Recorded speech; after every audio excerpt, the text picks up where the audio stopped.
Well, boys, today is tomorrow, and Idubbbz wife, Anisa's in the news. Cause I'm gonna be honest here, this little duo, they get on my little nerves. All right, if it's not one thing, it's a motherfucking other. Because this woman, she just wants some kind of attention, some sympathy, chat, anything. Anyone got a little bit of sympathy for little Anisa. She has such a hard life, chat. She failed at being a YouTuber / streamer, so she did the next best thing of finding the most loneliest and lowest self-esteem YouTuber she could get her hands on and forcing him to become her husband. And yet somehow she's still a victim. She's still a victim. Just like the fishbowl. If you don't like, comment, talk to the fishbowl. Everyone's nice down there. Find a conversation and have it while you're watching the video. It's nice. And also, if you're new, subscribing and sharing the video as well. But let's get back into it. She still got stories coming out about how hard her life was. Because if you guys don't know, there was this story on Kino Casino where essentially Anisa was, I guess she was trying her best to become a little opera singer, chat, right? She was trying to become a little opera singer. And she started singing in the girls' bathroom where they were changing. And sometimes they did not like the tune that she was singing, alright? They did not like the little ditty bop. So they told her to shut the fuck up. And I guess that just crushed her dreams. Her little old dreams. When I was opera singing in the dressing room, and then one of my teammates said, "Shut up!" Can you imagine? You're in the locker room and she's like opera singing. Just like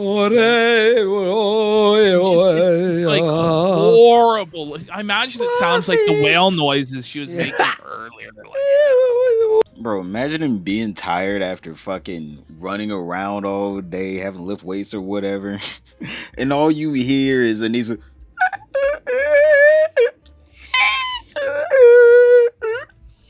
in the fucking background, bro. I want to be honest here. She's lucky that's all they said was shut up.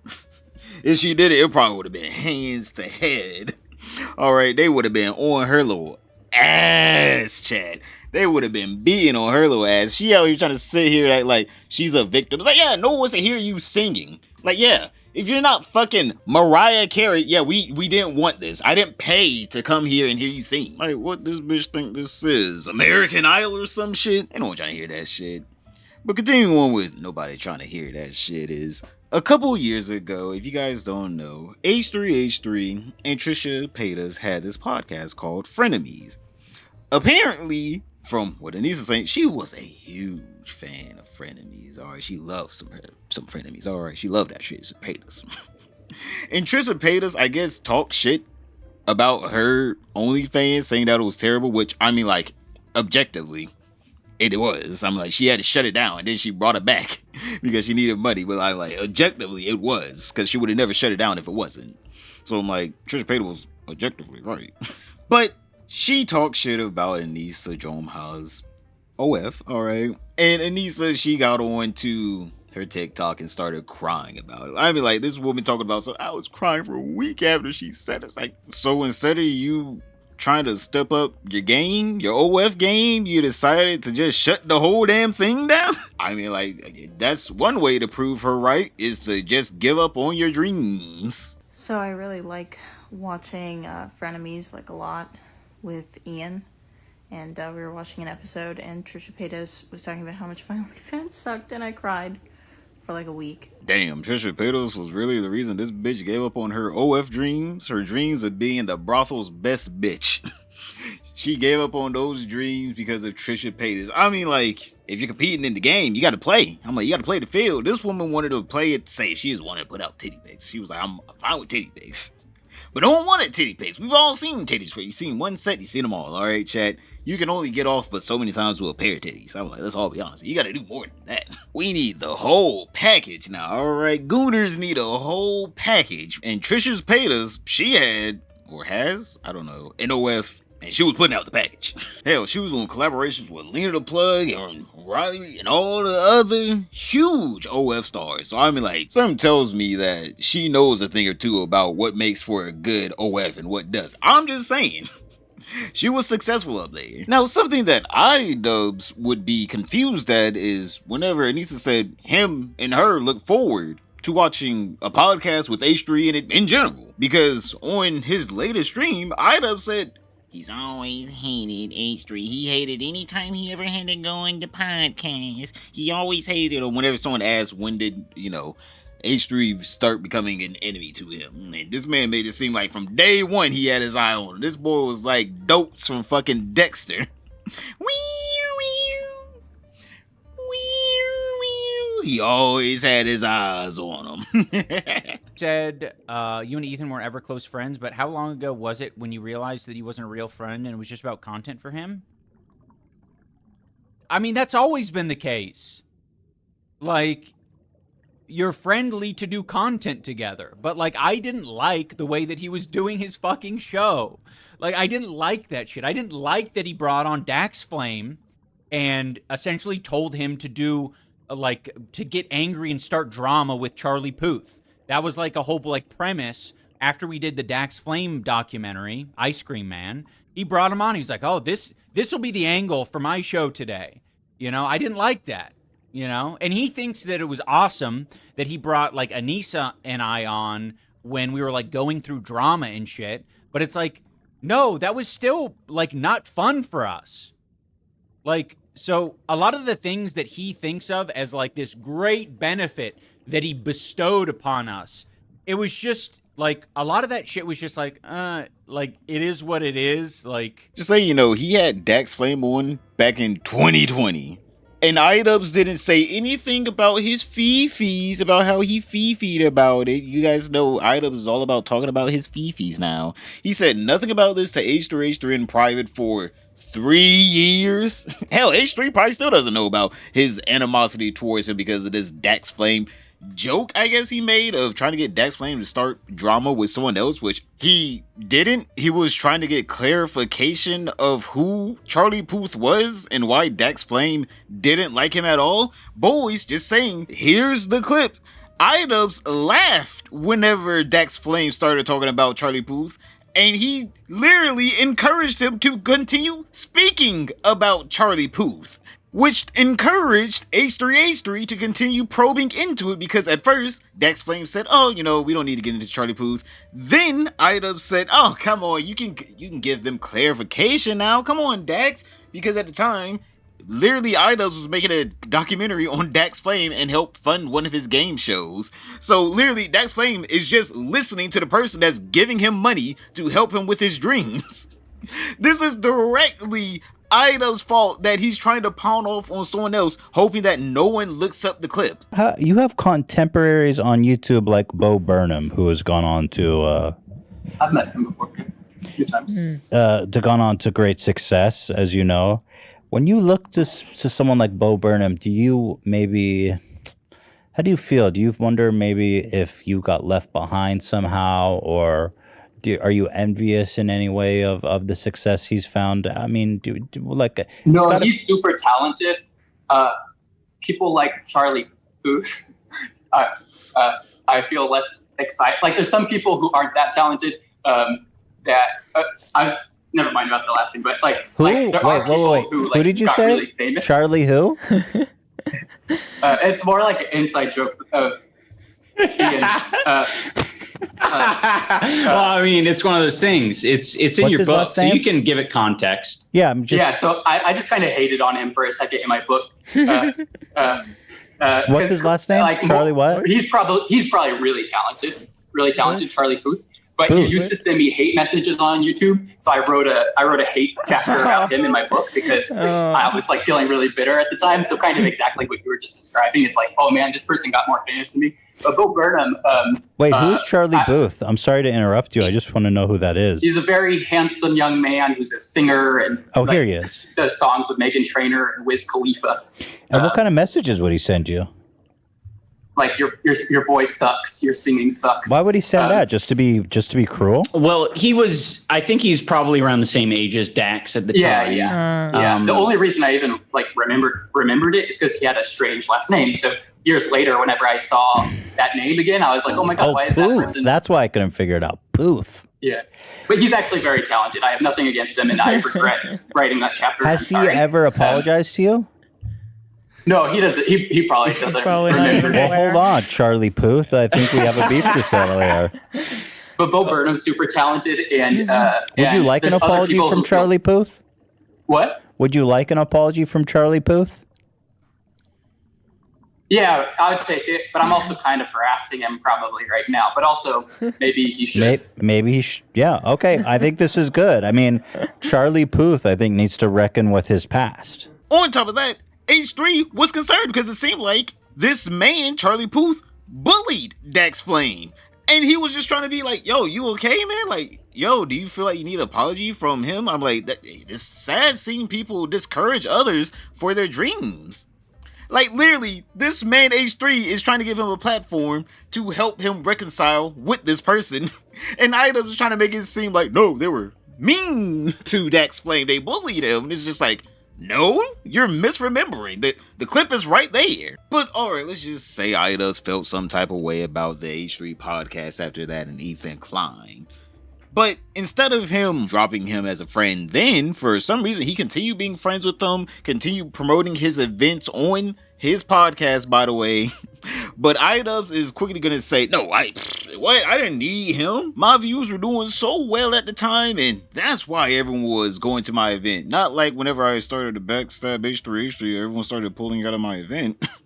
No, definitely. I was doing so well at the time, which I will say he was doing well at the time, but he just wasn't uploading in general. Right? He would go months, if not almost a year, without uploading anything. So whenever it did come down to the event, H3 was literally the only person that was willing to promote it for him. But yeah, here's the clip of this man being ungrateful that someone would lend their platform to help him out.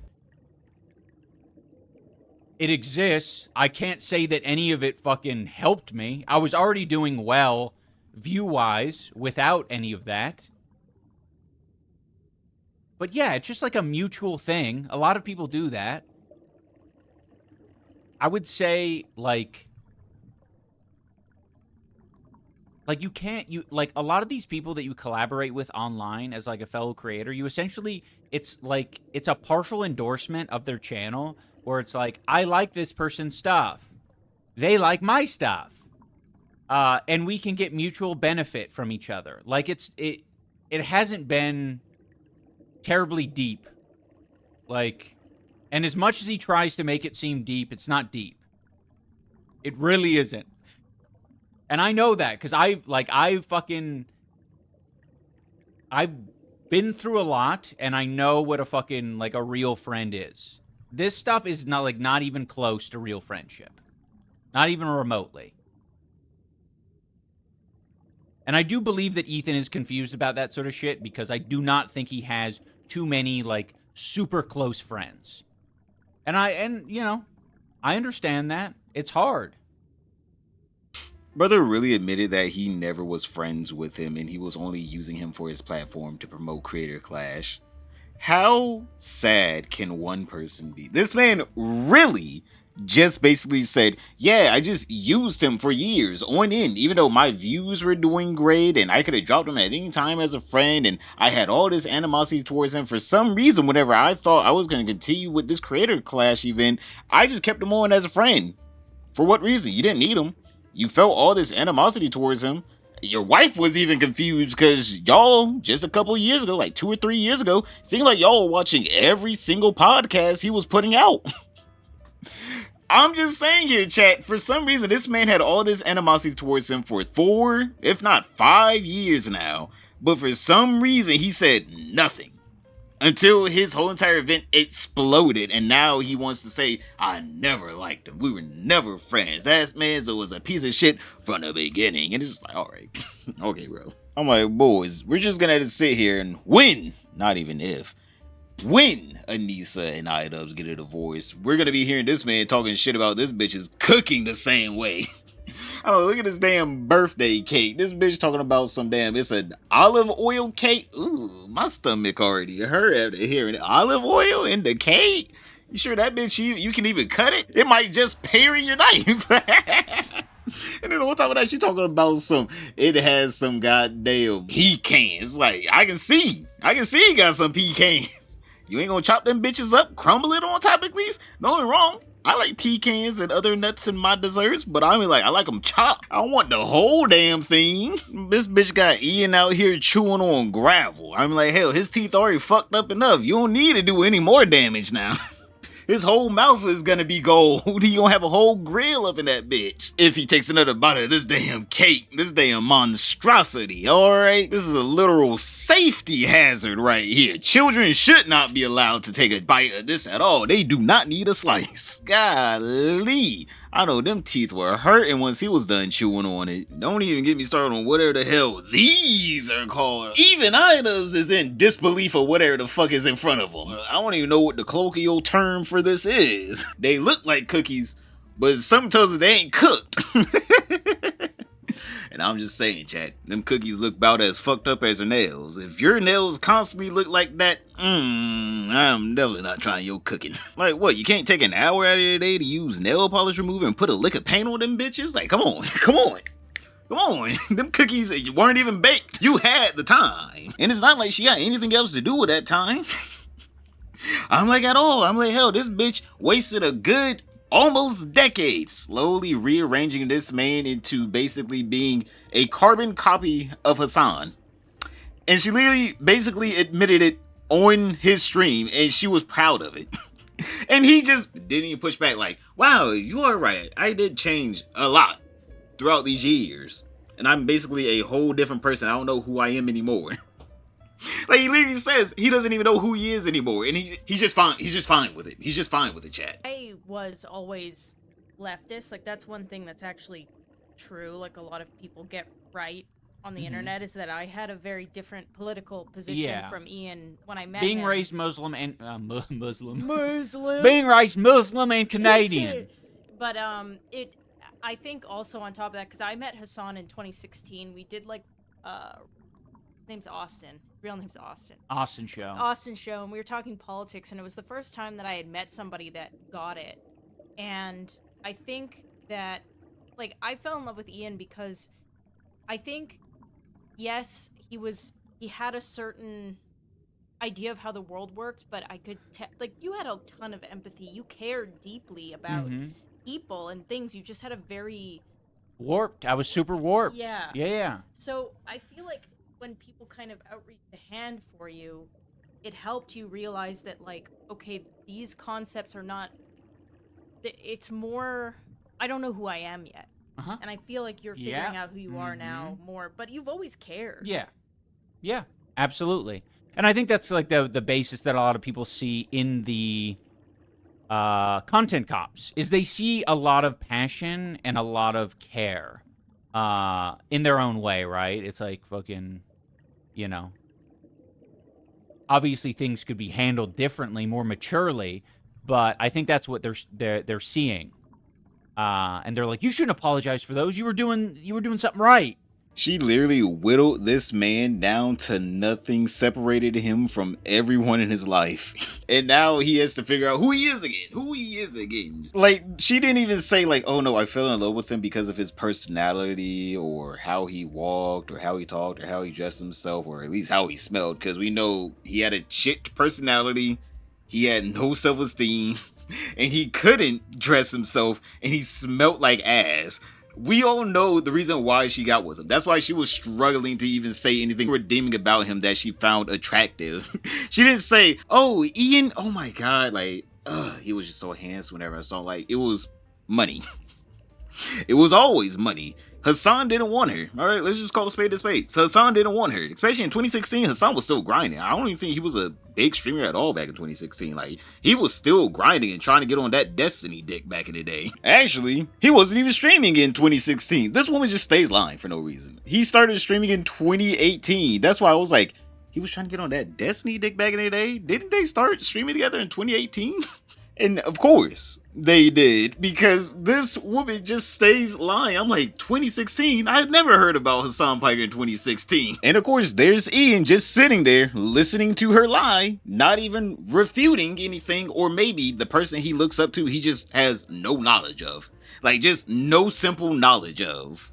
And then on top of that, she talks about how Austin showed her and Hassan Piker back in 2016, by the way, before Hassan Piker even started streaming, or even knew what streaming was, how they all started talking politics, I guess. When, where? I don't know. Probably like a Skype call, so I don't know. Because the only thing I can find from her talking to Austin's show was all the way back in 2015, so before Hassan Piker was even a thing. And it was literally a drama stream with her, Gross Score, Austin's show, and some other streamers that were just in some drama at the time. And that was it. And I don't even think they were talking directly to each other half the time. So I'm just sitting here like, okay, then like that's the only thing I can find them on YouTube or anywhere on the internet. That's the only time they talked together was during a drama stream. So there's like no way that this woman talked to Hassan Piker and Austin's show at the same time and then mashed them together to form basically Idubbbb's new personality, because she didn't know of Hassan at the time, and Hassan didn't know of her at the time. But yeah, I don't understand why she's lying again. And to wrap up this video about Anisa and her pettiness, the last thing we're going to talk about is for some reason she's now height shaming H3. She now says H3 actually is smaller than what he says he is. Also, Ethan Klein says he's 5'11". He isn't. He's my height. He's my height, and I'm 5'6". Oh my gosh, Ethan Klein is so much shorter than he says he is. So much shorter. He says he's 5'11", Google says he's 5'10", and she says, actually, he's the same height as her, which is 5'6". But here's a picture of them standing together. And I'll say, there's a couple inches difference there. I will say that. There is a couple inches difference there. And if you guys want to know what an extra 5 inches looks like, this is how big of a difference an extra 5 inches is. It's not a lot. I don't understand why people try to make height seem like this huge difference by inches. Like, people think an inch is basically a fucking foot, but this is 5 inches, which he looks about to be almost 5 inches bigger than her. So I'm just saying, it seems like the math works out. He's taller than her by possibly, if not at least, 5 inches, which would make him 5'11". Hell, if it's 4 inches, 5'10". But still, he is taller than her. They are not the exact same height. I don't understand why lie about this. Like, I don't understand what's up with her lying. Like, she literally has taken pictures with this man. She has seen this man in real life. Like, she's just lying. Like, she's just lying, and I don't understand what this lying does for her. And her shitty personality of running from the truth has rubbed off so much to where this man, Idubbbz, continues to run from any and every problem in his life. Click on this video right here to find out why does he continue to run. But other than that, don't forget to like, subscribe, comment down below, and I'll see you all tomorrow.